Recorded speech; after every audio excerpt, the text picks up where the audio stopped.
Hi friends, നമ്മളെ കേരളത്തിലെ പളനി എന്നറിയപ്പെടുന്ന കോഴിക്കോടുള്ള മുരുദേശ്വര ക്ഷേത്രത്തിലാണ് നീ എത്തിയിരിക്കുന്നത്. പളനി എങ്ങനെയാണോ തമിഴ്നാടുള്ളത് അതുപോലെ തന്നെയാണ് ഇവിടെ ഈ പളനി ക്ഷേത്രം സ്ഥിതി ചെയ്യുന്നത്. കാരണം പളനിക്ക് കയറണമെങ്കിൽ നമുക്ക് കുറേ പടികൾ ചവിട്ടി വേണം പളനി മലയിൽ എത്തണമെങ്കിൽ. അതുപോലെ തന്നെയാണ് ഇവിടുത്തെ മലയിലേക്കും എത്തണമെങ്കിൽ കുറേ പടികൾ കയറണം. അതുപോലെ തന്നെയാണ് ഇവിടേക്ക് പളനി പടി കയറാൻ പറ്റാത്തവർക്കായി റോഡ് മാർഗവുമുണ്ട്. ആ റോഡ് മാർഗം വന്നാൽ നമുക്ക് പളനിമലയുടെ മുകളിലെത്താം.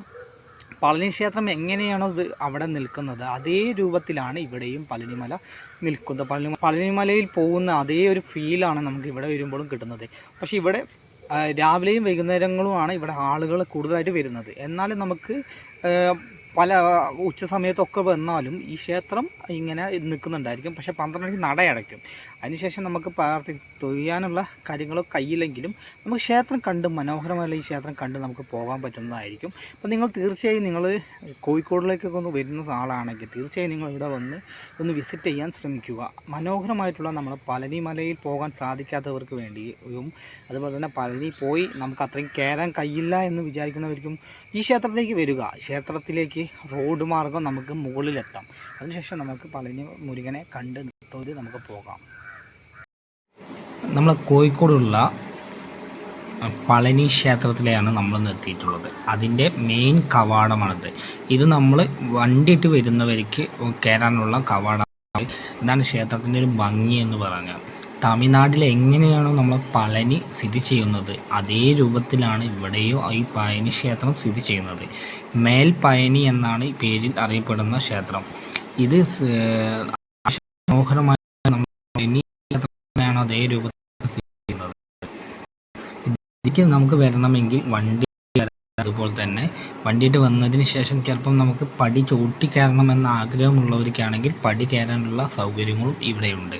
അതുപോലെ തന്നെ നമുക്ക് അഥവാ ഇനിയിപ്പോൾ നടക്കാൻ ഇഷ്ടമല്ലെങ്കിൽ നമുക്ക് ഇവിടുന്ന് മുകളിലോട്ട് നമ്മൾ വണ്ടിയിട്ട് വന്നാൽ മുകളിൽ വരെ വണ്ടി എത്തും. അതിനുശേഷം നമുക്ക് അമ്പലം തൊട്ടടുത്ത് തന്നെയാണ്.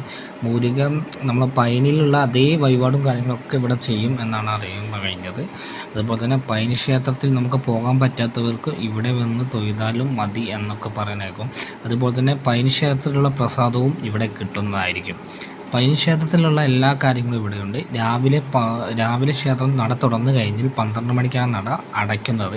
അതിനുശേഷവും അമ്പലത്തിൽ ആളുകൾ ഉണ്ടായിരിക്കാം, പക്ഷേ 5 മണിക്ക് പിന്നെ നട തുറക്കുകയുള്ളൂ.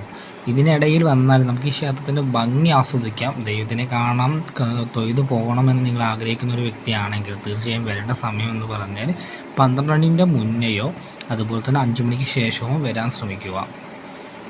ഇത് വരാൻ അത്യാവശ്യം മനോഹരമായ ക്ഷേത്രമാണ്. അതുപോലെ തന്നെ കാലിക്കറ്റിൽ നിന്നും കുറച്ച് കിലോമീറ്റർ, ഒരു 15 കിലോമീറ്ററിൻ്റെ ഉള്ളിലാണ് കാലിക്കറ്റ് ബസ് സ്റ്റാൻഡ് ഇതിൽ നിന്നും വരാനുള്ളത്. അതുകൊണ്ട് തന്നെ നമുക്ക് അത്ര വലിയ ബുദ്ധിമുട്ടൊന്നും തോന്നില്ല.